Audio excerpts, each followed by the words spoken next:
يطبل للفساد،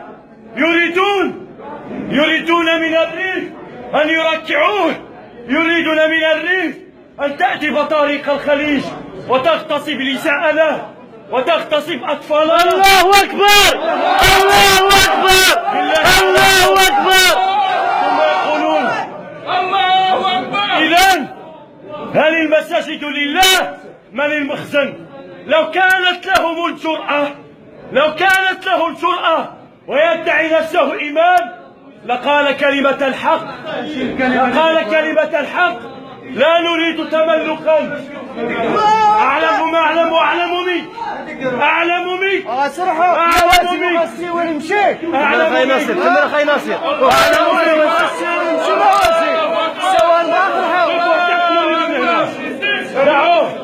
دعوه. أقول لك ما قاله عمر رضي الله عنه، قال إن رأيتم مني اعوجاجا فخوبوني. هذا أمير المؤمنين رضي الله عنه. حسبنا الله ونعم الوكيل، حسبنا الله ونعم الوكيل. الله أكبر. هذا ما روي في كتب السنة. دعك من الجهل.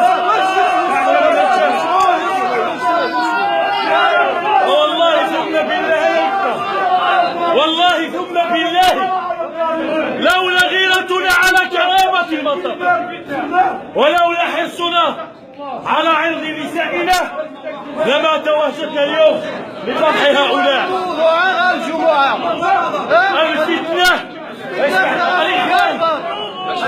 الفتنة هركنا من الفتنة.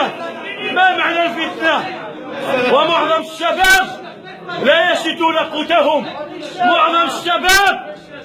معظم الشباب هشروا ثم جوج كلمات يقول لك الفتنة.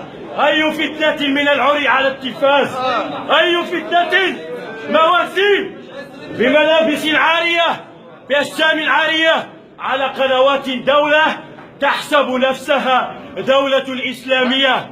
لا أبدا، لن نصبر ولن نركع إلى غير الله.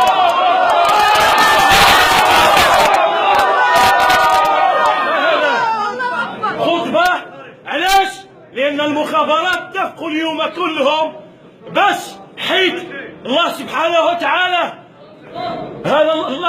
وتعالى جعل من هذا الحراك الشعبي عظيما مباركا مقدسا. لماذا؟ لأننا نطالب بأبسط حقوق العيش الكريم. فيأتينا دجال كما قال رسول الله صلى الله عليه وسلم: أخوف ما أخاف على أمتي أئمة مضلين. ها هو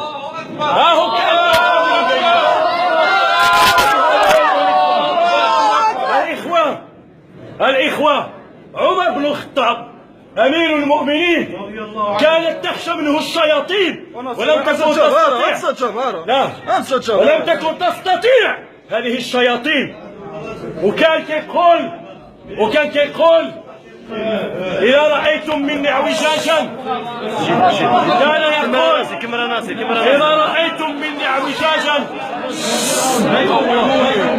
كان يقول إذا رأيتم مني اعوجاجا فقوموني. ولا يمنع سرنا على نهج أمير المؤمنين، رأينا منه اعوجاجا، فكان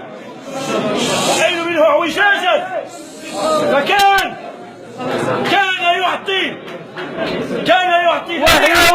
وهي وزارة المافيا. فريد وكان يقول: شوف عرفتي يا شباب، والله لا أخشى في الله لومة لائم. يا شباب نيش أريد مرضاة الله ولا مرضاة اعتقلوني، اقتلوني، اذبحوني، لا خير. ولكن كل ما هنالك، ولكن فقط كرسالة. عرفتوا شنو دار هذا؟ أولا للفتوى شروط، للفتوى وضعها الشرع شروط.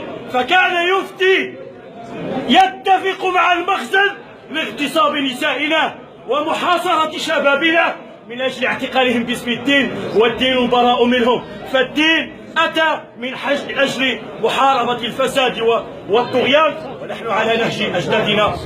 حفظكم الله ورعاكم.